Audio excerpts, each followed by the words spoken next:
from our studio in Lagos. This is Beyond 100 Days with Nifemi Oguntoye. We apologize for starting late. Nigerians are experiencing reduction in the price of petrol as the Nigerian National Petroleum Company Limited and Dangote Refinery commence what has been reported in some quarters as a fresh price war following full price drops by both firms. We've seen reduction in petrol price. Some retail outlets belonging to the NNPC Limited have adjusted the petrol pump price to 860 naira and 888 naira per litre respectively in Lagos and the Federal Capital Territory, and quite a number of other adjustments across the country as well.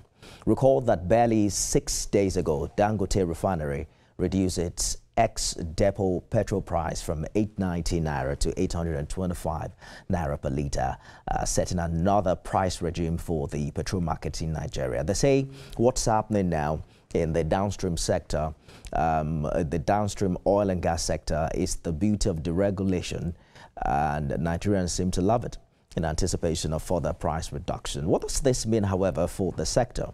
And what should Nigerians expect in the coming days?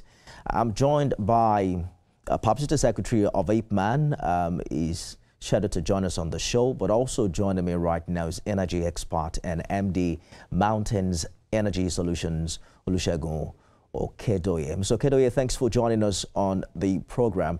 What do you make of the dynamics of what's happening right now in the market? There are conversation about what it means for profitability of marketers. We're going to talk about that shortly. But how do you think the Dangote Refineries move will impact competition rather in the market? Thank you for having me. Good evening, our viewers. It's a welcome development. If we look at the Dangote Refinery, it's the single largest train refinery in the sub-Saharan Africa. And with the government intervention in it, having to sell the crude in naira, we expect the market forces and the ease of getting product to refine bring about price reduction. In fact, this is a welcome development, and we are hopeful and looking forward to more reductions in the coming year as it is stabilizing. This will also affect the other marketers like NNPC and the modular refinery coming up to brace up for a further and friendly environment for business owners and Nigerians at large. This will ensure that more people have access to the product and stimulate productivity. It is good news, especially for the average Nigerian who now has to, buy fuel at 65 naira less than what the price was before. But do we really understand what's going on? Because Dangote says the price cut is to provide economic relief to Nigerians during the Ramadan period. But we're also hearing that oil prices has fallen about 2% to a 12-week low on Monday. Which of these factors is really playing out? Yes, it's also most of the real cogent one that I can quickly finger is the price reduction in the international oil price market in the market.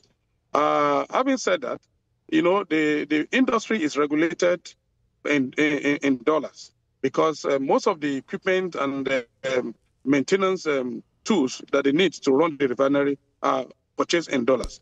Albeit, the federal government of Nigeria played a vital role in supplying the crude in naira. So with these two factors, it enables Dangote Refinery and by inference, every other local refinery to have a breathing space to play around with price reductions or relief to Nigeria.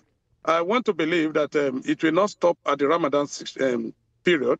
It's something that we should look forward to. Also, with a caveat, if the price of the crude oil in the international market rises, there is possibility of having a bit of increase. But by and large, this is what the regulations is all about. It's all about having the market forces determine the true price of pump price of petrol, not arbitrarily fixing it, not an MPDRA sitting down in one corner and determine how much you are going to buy the product. It is a welcome development that all Nigerians will embrace. Well, there are others who have also shared similar optimism that the price will further drop in the coming days. But do you think this administration is under pressure to drive the price down, considering what it was before this administration was inaugurated?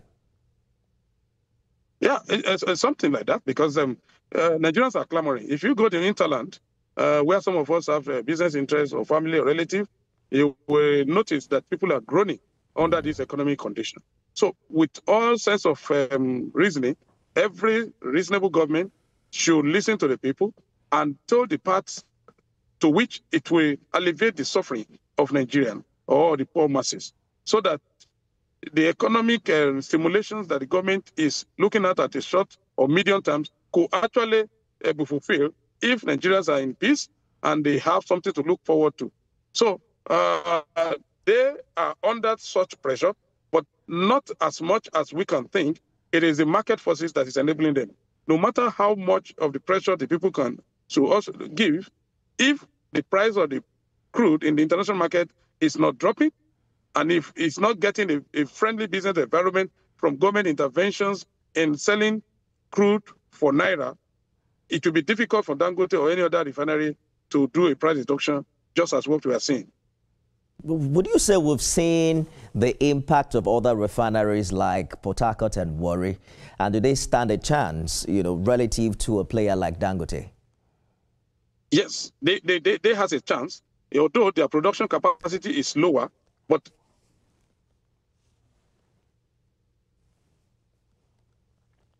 if they come on stream, full stream, is the only major player, they will be able to play as well and give a good run for the good of the industry. If the refinery in Kaduna and Warri also take off, then you will see that we will have a lot of product into the market. And the economic principle is setting that said the more the product, the lower the price. If the product is scarce, the price will go up. It's a principle of economics. So that is what I can see that the Nigerian government is pushing towards, having to have a lot of refinery producing this thing, and then we will have export out of Nigeria that will support their economic fortune, while Nigerians is benefiting overall for a price reduction. Dangote Refinery did not only, bring down the price, it also introduced what it called a refund policy, such that if you bought the commodity earlier on, you get the money back. You don't think that's a game changer in terms of customer loyalty and retention? And I'm wondering if you think there's even a fair playing ground for the other refineries in this regard. It's a game changer, and it's a joker being played by the big boys in the industry. That will also put our national oil company on their toe to do likewise and optimize their processes. We need that kind of competition so that we will depart from era of only NNPC importing and distributing the product. Take, for example, since the Dangote comes on stream, you hardly see petrol scarcity. How will you see it? He has more than enough in the reserve. And they also is selling to the outside Nigeria. So this is a welcome development that even the national oil companies should also devise a means of having loyalty and customer retention. If they continue in this manner, it is healthy for the business community, it is healthy for the economy, and it's also for federal government to realize their SDG, Sustainable Development Goal they are pursuing in the hinterland and in the cities. What impact do you see this have on the supply and demand chain in the industry? Yeah. You can see, like I mentioned in my previous discussion, that when the supply is high, there is tendency for the price to go down. Then the next thing we're going to see is the stimulation for more people to be able to access it and buy, thereby giving more revenue to the producer or the seller. And then in the overall, is stimulating the economic growth.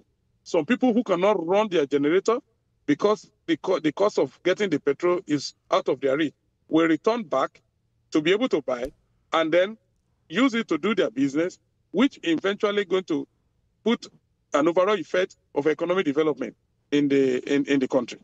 So demand and supply is also playing a role. If refinery in Warri and Port Harcourt is supplying some certain millions of liters a day, and Dangote is having several millions of liters a day, then this product needs to go somewhere. There's a limit at which they can keep it. So their inference, they need to do a market structure, a price that is easily affordable for people, for more people to come into the bracket of having the ability to buy, and then in the return, improve their bottom line and also improve the economic efficiency of Nigerian masses. Are you concerned about independent marketers? Do they need regulatory policies for their survival? Yes, they need. At that moment, I also run a product outfit in Osun State, and I'm following the space seriously. You know, as the farther you are from Lagos or the source of getting the product, the higher the price goes. So this is where the IPMAN and the petroleum independent marketer need to come together and also have a deal that is sustainable for their members to be able to reach their local consumer in our villages and towns. Absolutely. But can we weigh them now when we look at potential risks, versus the opportunities arising from this price reduction? How can stakeholders mitigate or capitalize on them? Do you think there are more gains, than the potential risks in this regard? Yes, I agree with them. There is potential more gain compared to the risk inherent in it. What we need now to look at is increase in our safety watch. The independent marketer or the petroleum transporting organization should be careful and be more deliberate in their action by avoiding overspeeding and spilling of this crude, of this product, in order not to affect the general populace and cause pain and mayhem. So we need more stringent safety measures right from the point of loading on our roads and also at the dispensing point. The government needs to do more infrastructure to revitalize our rail and let us be taking this product through rail. This will affect the incidents that are occurring on our road on almost weekly basis, killing a lot of Nigerians. Nobody needs to die just because of petrol products. Just today, the Lagos State government, here's how the Nigerian Tribune put the story. Lagos government bows to pressure, suspend Lekki e-collop system. This has been a conversation for a while as regards the menace that these trucks, cause on our roads. You talked about accidents. A major stakeholders meeting held about fire disasters in this regard. But we haven't shown so much willpower to go digital with the way these trucks are called up. And there are lots of underhand processes as to how they invade our infrastructure and what have you. What's that gap that needs to be bridged in this regard? Okay. Very good one. Your questions take me back to a live situation that I've witnessed on Lekki Express Road by Lekki Phase 1 roundabout. I saw this tanker laden with petroleum product. It was leaking. I had to drive and pursue it from Marwa. I met one of the organized security outfit last month, and I stopped and I told them to stop that truck and ask them to retighten where this petroleum product is leaking. Do you know, to my dismay, they dismissed my warning. I just pray that that day there will not be a nickel fire along the route of that petroleum tanker. So it is a common effort that we need to make, right from our law enforcement agency, the good-spirited individual like me. We must rise up to the occasion and stop the bad behavior of our drivers. Our road safety corps need to check drivers of their mental stability, check them for alcohol drinking, and then get them to rest when they need to rest. The incessant adverse of the petroleum tanker spillage and killing is too much. We all need to take a precautionary measure and be our brother's keeper. Everybody must be involved, both the road user, the law enforcement agency, the DPR, the road safety people. They need to conduct a check at their park and ensure that only the truck that is fit for the road is on the road and it's actually called up. Even the people that are at the point of loading, there must be an organized way of checking the tanker that you are loading. By this, we will curtail some of the SSEs and accidents that needlessly happen. Absolutely. And that's a challenge that every stakeholder must take at this time. But, you know, there are conversations about quality of the product. I'm sure you've seen the video where people have shown the petrol from Dangote Refinery that looks clean and transparent compared to what Nigerians are used to. Do you think we will get to a point where that will matter to Nigerians, especially with this price war ongoing? Definitely. It should matter to every good-spirited Nigerian. This petroleum product has what we call octane rating, and they are varies in degree. The cleaner you are, the better for our cars. Our car will stay longer without breaking down, and then we will reduce our rate of servicing, the rate of vehicle breaking down or engine packing up. So overall, it is important for us to watch that space, and ensure that our regulatory unit goes right in there and check every product that is going to the consumer. We have to go now, but quick one. What's your outlook for the Nigerian downstream sector, both in the short and long term, given this recent development? Very good. I could see situations where Nigeria will be the most beneficial of this innovation that is coming and the effort of the government. We need to support the government and support the private sector people like Dangote, the manufacturing company, the servicing company like us, Mountains Energy Solution, to keep up the good work. It can only get better, and the future is bright for this country. Energy expert, MD Mountains Energy Solutions, Olusegun Okedoye, thank you so much for talking to us. Thank you. Thank you so much. And that's our program today, everyone. You can watch it again at midnight and at 6 a.m. tomorrow.